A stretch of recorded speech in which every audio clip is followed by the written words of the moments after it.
Bonjour, bienvenue sur Ovango. On se retrouve aujourd'hui dans la commune de Schellcher en Martinique pour vous faire la présentation du scooter que vous apercevez devant moi. Donc du coup ce scooter c'est le BMW CE04, scooter électrique de la gamme de chez BMW avec des lignes plutôt atypiques. Après le C-Evolution commercialisé par BMW de 2014 à 2018 qui a comptabilisé plus de 800 ventes par année de commercialisation.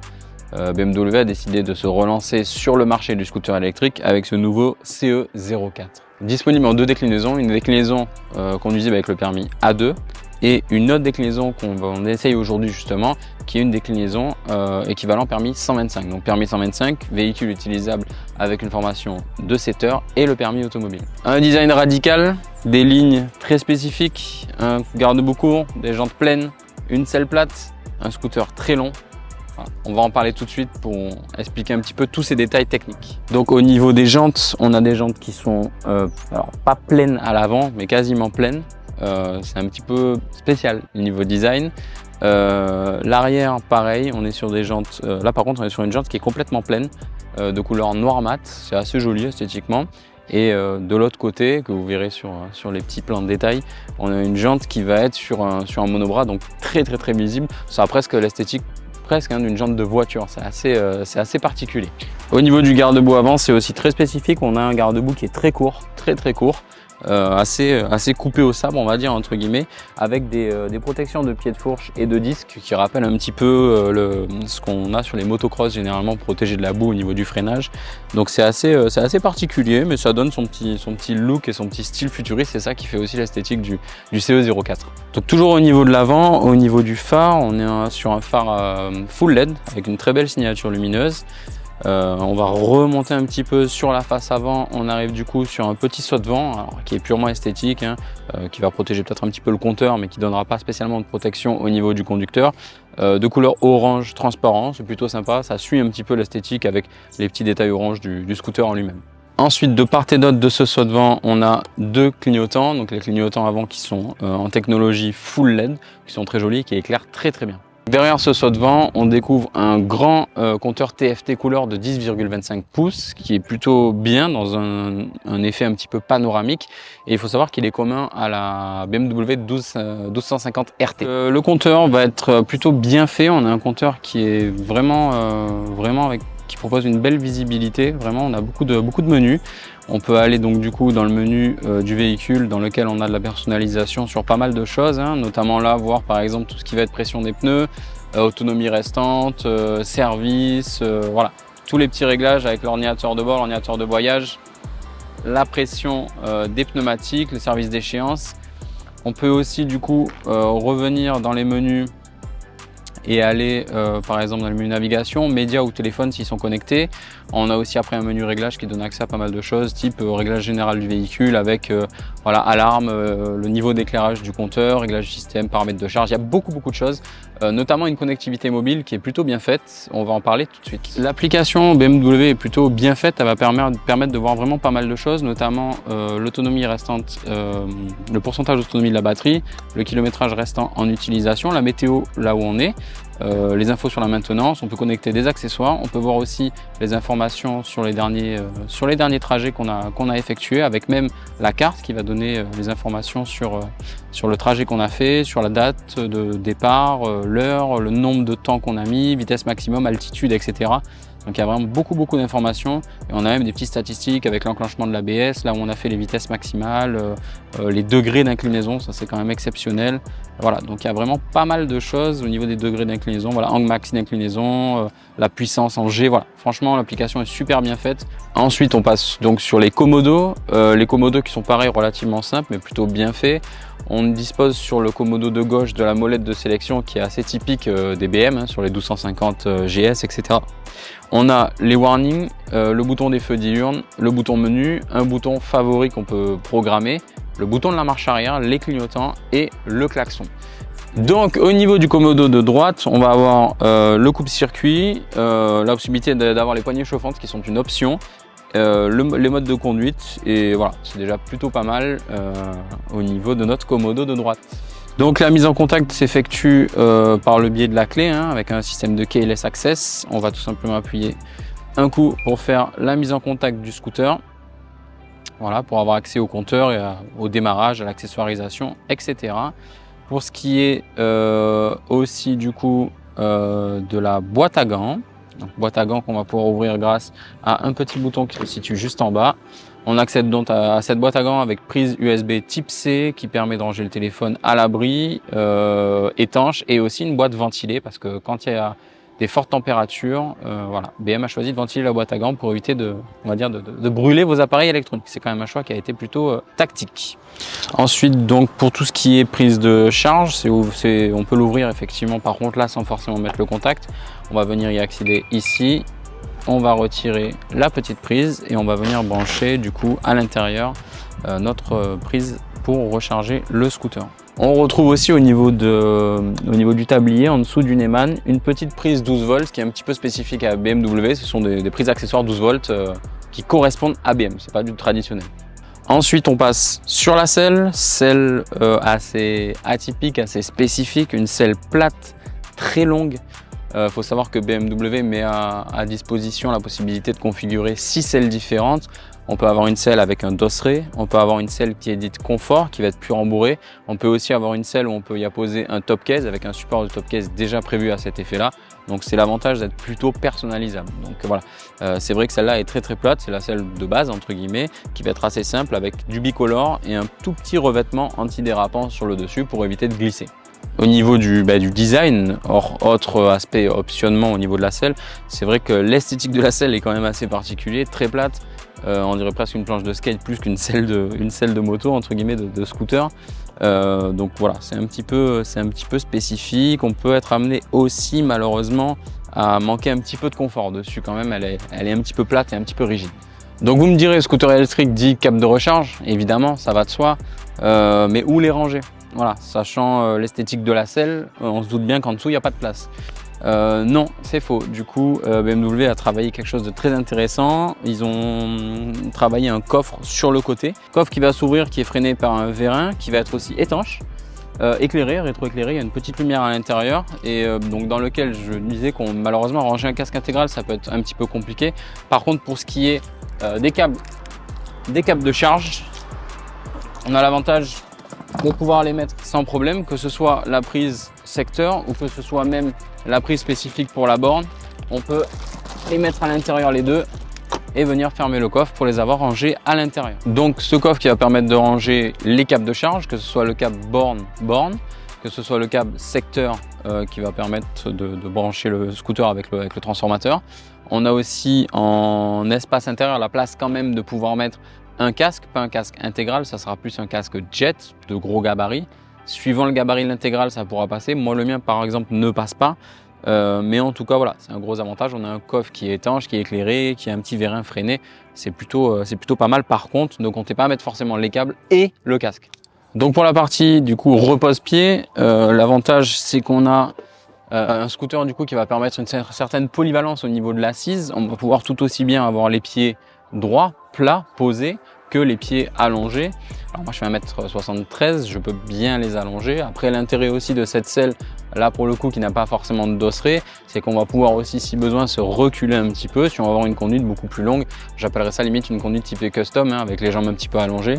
Mais voilà, l'avantage c'est ça, c'est la polyvalence de pouvoir un petit peu bouger avec des marche-pieds qui sont quand même relativement longs et assez ouverts. Donc ça c'est plutôt pas mal. Pour ce qui est des béquilles, la béquille latérale dispose d'un système de frein, c'est-à-dire que si vous mettez la béquille latérale et que vous êtes en descente, il y a un système qui actionne en fait un frein pour éviter que le scooter recule ou vienne avancer même si vous êtes garé en descente. Ça c'est quand même quelque chose qui a été plutôt bien pensé et plutôt intelligent. On a aussi du coup la béquille centrale qui est une option par contre. Le petit défaut qu'on peut quand même lui donner, c'est qu'elle est un petit peu dure à mettre sachant que le scooter fait quand même un certain poids. On a une petite poignée en dessous pour la mettre. Je pense qu'après il faut vraiment un coup de main. Moi j'ai l'habitude, c'est pas trop un souci, mais quelqu'un qui est pas trop habitué galérera peut-être au début pour mettre ce CE04 sur béquille centrale. Donc explication de cette béquille latérale, là je n'ai pas de béquille enclenchée, le scooter va pouvoir sans problème avancer et reculer. Je vais venir enclencher ma béquille latérale et tout de suite j'aurai un frein qui va empêcher le scooter d'avancer. Donc c'est vraiment bien fichu. En termes de sécurité, c'est plutôt pas mal. Donc pour la partie arrière du scooter, on va dire qu'entre guillemets, il n'y en a pas réellement. Hein. Pour un scooter qui est très long, l'arrière est très court. L'arrière du scooter s'arrête réellement au niveau de la selle. Donc c'est assez atypique, c'est assez spécifique. Par contre, c'est vrai qu'il y a un gros garde-boue qui va venir englober la roue arrière. Gros garde-boue, mais étonnamment pas si visible que ça parce qu'ils se font plutôt bien dans la masse. Donc ça reste quand même relativement discret. Donc toujours au niveau de l'arrière, on retrouve vraiment à l'extrémité du scooter un support de plaque qui est fixé au niveau du bras oscillant, on va dire entre guillemets, avec la plaque et les clignotants qui ont été plutôt intelligemment pensés parce que si on regarde, on voit pas de feu arrière au niveau du scooter, mais BMW a intégré les feux arrière à l'intérieur des clignotants. Voilà, donc c'est quand même plutôt sympa. Quand ça clignote, au milieu du clignotant, on a un feu rouge qui s'allume. Je trouve que c'est plutôt technique, ça change et ça permet d'épurer vachement le scooter en fait. Pour la partie technique, on y arrive. Partie technique, donc du coup de ce BMW CE04, on est donc sur un moteur électrique qui développe 31 chevaux et en puissance nominale 15 chevaux. Donc il faut savoir que bien évidemment on va dire scooter électrique, on va parler de recharge évidemment, il faut en parler. Donc au niveau de la recharge sur une prise secteur traditionnelle, on a une durée de recharge complète en 3h20 et sur une wallbox, il faut compter 1h10. Alors attention, 1h10 sur une wallbox, sur prise borne, quand on a mis sur le scooter l'option charge rapide, d'accord? C'est une option, c'est pas forcément d'office. Du coup, pour l'autonomie, sur notre CE04, il faut savoir que l'autonomie donnée est de 100 km sur cette version-là, sur la version 125. Elle sera de 130 sur la version permis moto. Après, bien évidemment, on annonce 100 km, mais tout dépend de votre manière de conduire. Comme sur un véhicule thermique, hein, si vous avez tout le temps la poignée dans l'angle, que vous êtes sur des modes de conduite plutôt dynamiques, etc., ça va réduire bien évidemment l'autonomie.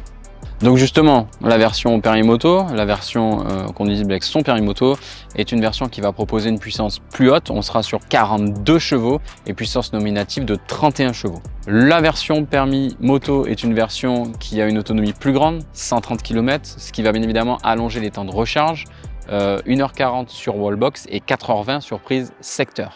Le poids, voilà, c'est là où comme on dit, ça apporte un petit peu peine. On est à 231 kg sur ce CE04, mais 231 kg plutôt bien répartis, sachant que le poids des batteries est vraiment réparti au niveau du plancher, donc on n'a pas vraiment de gêne à l'utilisation ni de surpoids. Peut-être un petit peu sur les manœuvres et sur les demi-tours sur place, c'est peut-être le seul point où ça pêche un petit peu. Par rapport au poids de ce scooter, BMW a mis à disposition de série une marche arrière qui est plutôt bien fichue. Alors c'est très facile à utiliser, on va venir appuyer au niveau du commodo gauche sur le bouton R, on va laisser appuyer sur le bouton R. Quand j'appuie sur le bouton R, j'ai un afficheur qui se met au niveau du compteur, marche arrière, et je vais tout simplement venir accélérer. Donc j'accélère et en fait le scooter va faire sa petite marche arrière pour le déplacer. C'est tout simple, c'est pratique, c'est efficace, ça permet d'éviter de galérer par exemple si on est dans une montée. Pour les jantes, on est sur deux jantes en 15 pouces, chaussées en 120 à l'avant et en 160 à l'arrière. Pour la fourche, elle est télescopique, c'est une fourche de diamètre de 35 mm avec un débattement de 110 mm. Pour l'arrière, on est sur un mono-amortisseur réglable. Au niveau du freinage avant, on est sur deux disques de 265 mm couplés à des étriers 4 pistons radio. Le disque arrière lui aussi est de 265 mm couplé à un étrier monopiston de marque Nissin. Et bien évidemment, hein, tout le système de freinage est bien évidemment couplé au système d'ABS. Et donc pour la hauteur de selle, elle culmine à 780 mm. On a aussi donc dans l'utilisation de ce CE04 des modes de conduite. On aura plusieurs modes de conduite possibles. On aura le mode Eco qui va réduire totalement les performances pour économiser le plus de batterie que possible. On va avoir le mode Rain qui va réduire donc du coup l'utilisation en puissance vraiment beaucoup pour éviter de patiner les jours de pluie. On va avoir le mode Road qui va être le mode normal entre guillemets avec des performances plutôt maximales on va dire. Et en option, ça c'est vraiment une option, il y a le mode dynamique qu'on peut configurer qui lui par contre va faire monter vraiment le scooter au plus vite à sa vitesse maximale. Par contre va impacter aussi la consommation derrière en contrepartie.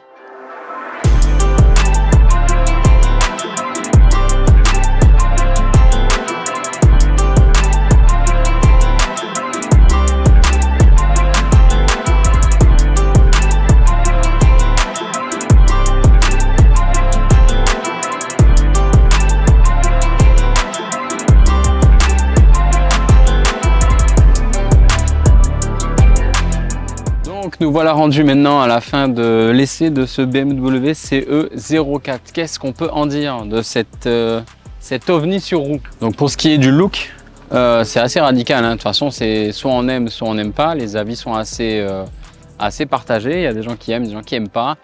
C'est vrai que c'est un risque qu'a pris BMW en se lançant sur un esthétique aussi particulier, hein, parce que c'est pas commun d'avoir une espèce de scooter très long avec une selle très plate, coupée, voilà, des formes assez futuristes.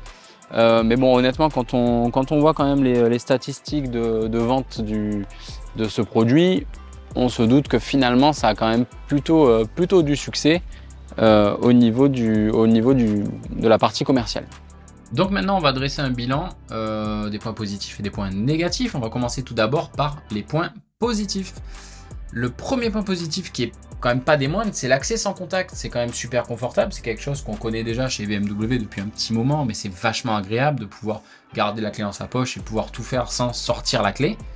Ensuite, on va passer sur tout ce qui va être partie un petit peu moteur. En termes de points positifs, on a la puissance et le frein moteur. C'est assez surprenant d'avoir autant de puissance sur un 125, c'est l'avantage de l'électrique justement, hein. C'est quand même un point qui est à prendre en compte pour doubler, pour pouvoir se déplacer, c'est quand même agréable. Le frein moteur qui est aussi un point positif, parce que ça va permettre de pouvoir anticiper vachement les freinages et donc économiser en termes de plaquettes et de disques de frein, c'est quand même intéressant. Autre point positif, la tenue de route, on a un scooter qui a vraiment un châssis qui est plutôt ferme et plutôt agréable, donc on est en sécurité, on se sent à l'aise quand on prend des virages. Autre point et pas des moindres, alors ça peut faire parler, c'est le silence. Moi j'aime beaucoup le fait de pouvoir partir en silence en prenant mon scooter sans déranger les voisins, partir le matin tôt, rentrer le soir tard, etc. Après ça divise un petit peu, on a le côté effectivement qui peut être un peu dangereux au niveau des bouchons, on se fait pas entendre, mais voilà, c'est un point qui peut être après aussi bien positif que négatif, c'est vraiment un choix personnel. Et ensuite, le dernier point positif, ça va être la recharge rapide sur borne, qui est quand même un gros avantage, de permettre d'avoir une charge plutôt rapide, plutôt que d'attendre qu'on branche sur prise secteur, avoir une charge assez longue. Je vais au travail par exemple, j'ai une borne accessible, je pars le matin, mon scooter est chargé, je pars le soir, je suis encore chargé, c'est quand même sacrément avantageux. Ensuite, on passe sur la partie négative, et oui, il faut quand même des points négatifs. Le premier point, c'est le confort. Le confort, oui, la selle n'est pas du tout confortable. Après, il existe une selle confort un peu plus molletonnée. Et l'amortissement un petit peu trop ferme. Voilà, c'est un petit peu dommage. C'est vrai qu'on mériterait d'avoir un amortissement et un confort un petit peu plus souple. Mais bon, l'amortissement permet d'avoir une bonne tenue de route aussi derrière. Ensuite, on a la forme du coffre. La forme du coffre qui permet malheureusement pas de loger un casque suffisamment grand. C'est un petit peu dommage. On a quand même un coffre, c'est déjà un avantage. Mais on manque un petit peu de place. Troisièmement, on a le look. Alors là, c'est une question de goût et de couleur. Les formes sont très spéciales. On aime ou on n'aime pas cette forme un petit peu vaisseau spatial. Autre point, la longueur. C'est un scooter qui est très très long. Quand on le gare, il a tendance à un petit peu dépasser. Même des fois dans les bouchons ou si on se faufile entre deux voitures, ça peut être un petit peu gênant la longueur de ce scooter. Et dernier point négatif, le manque de protection. On a une bulle qui est vraiment toute petite, qui honnêtement c'est plus un saut de vent qu'autre chose. On manque un petit peu de protection, c'est un petit peu dommage. Pour ce qui est de la tarification, il faut bien en parler. Donc ce BMW CE04 est proposé en Martinique à partir de 13 000 €. Bonus écologique de 1 900 € déjà déduit sur le tarif. Après voilà, il faut savoir que BM propose énormément d'options en termes de personnalisation sur les scooters, donc le prix peut varier quand même énormément par rapport aux options qu'on va y mettre dessus lors de la configuration. Merci à vous d'avoir regardé cette vidéo de présentation du BMW CE04 sur la chaîne d'Ouvango. Je vous invite à nous suivre sur nos réseaux sociaux, Facebook, Instagram, et vous abonner à la page YouTube pour suivre les prochaines actualités auto-moto que vous allez pouvoir retrouver sur nos territoires. N'hésitez surtout pas aussi à commenter nos petites vidéos, donner votre avis sur les produits si vous les avez déjà essayés ou pas, si vous souhaitez les acheter, nous donner pourquoi pas des idées de véhicules qu'on pourrait essayer. C'est toujours sympathique d'avoir vos avis et des petites informations si vous souhaitiez voir des véhicules précis. Donc voilà, on se retrouve très bientôt pour un prochain essai sur Ouvango et n'hésitez pas à vous abonner et à regarder nos vidéos. À bientôt!